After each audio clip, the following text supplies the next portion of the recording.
Avez-vous déjà eu cette impression étrange que de plus en plus de personnes se ressemblent dans leur façon de s'habiller, de se coiffer, même maquillage, même expression, même intonation de voix? Alors, vous penserez peut-être, oui Jessica, c'est ce qu'on appelle une mode, une tendance quoi, allô? Oui, je sais, mais pas seulement, parce que ça ne s'arrête pas seulement à l'apparence. Ça s'étend aussi au mode de pensée, à la manière de voir le monde, aux opinions toutes prêtes, toutes faites, prêtes à l'emploi.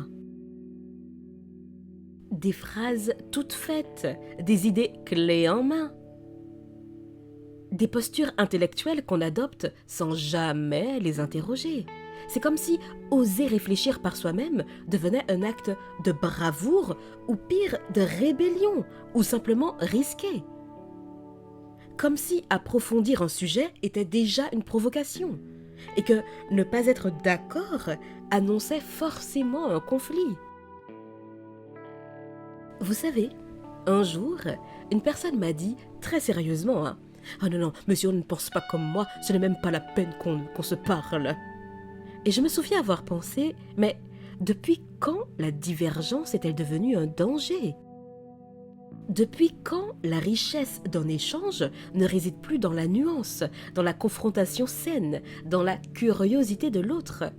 Parce que oui, il y a quelque chose de profondément beau dans le fait de ne pas penser exactement la même chose.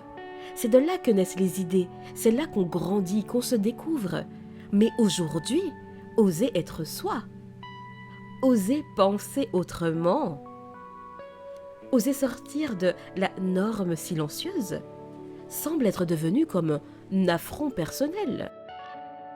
Comme si votre simple existence disait « Tu n'es pas suffisant, je suis mieux que toi, tu devrais être différent », alors que non, vous êtes juste vous.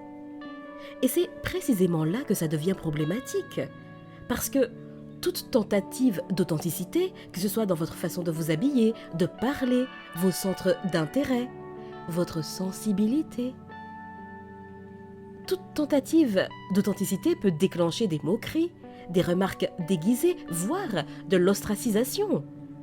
Un regard appuyé, un rire discret, un commentaire innocent, un silence soudain, presque comme si on vous disait « Mais comment oses-tu être toi-même?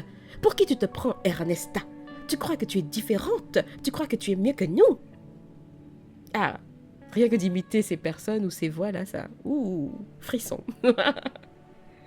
Et le plus troublant, c'est que ce phénomène ne concerne pas uniquement les adolescents, les jeunes. Chez les collégiens, les lycéens, on peut encore comprendre, dans une certaine mesure. J'insiste, la pression du groupe, l'immaturité, le besoin d'appartenance, mais à l'âge adulte, pourquoi retrouve-t-on encore ces mêmes dynamiques?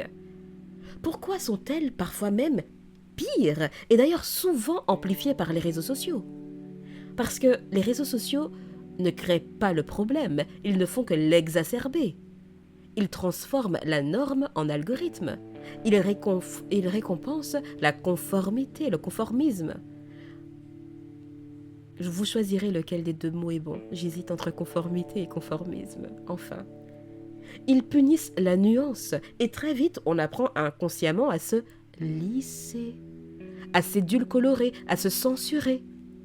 On apprend à ne plus dire ce qu'on pense vraiment, à aimer ce qu'il faut aimer, à rire quand il faut rire, à se taire quand ça dérange.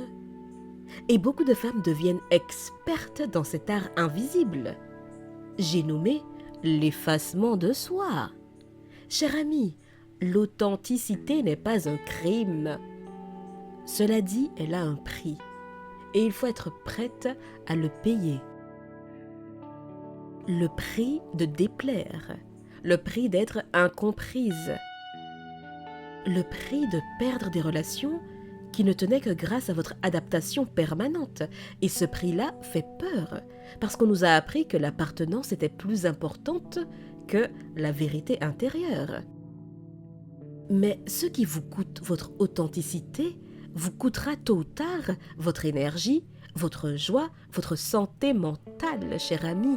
Ne jouons plus avec la santé mentale. Vous n'êtes pas trop différente. Vous n'êtes pas trop intense. Vous n'êtes pas trop profonde. Vous êtes simplement hors format pour des espaces qui valorisent la surface. Et ce n'est pas à vous de vous réduire. Cela dit, vous devez de choisir où vous vous déployez.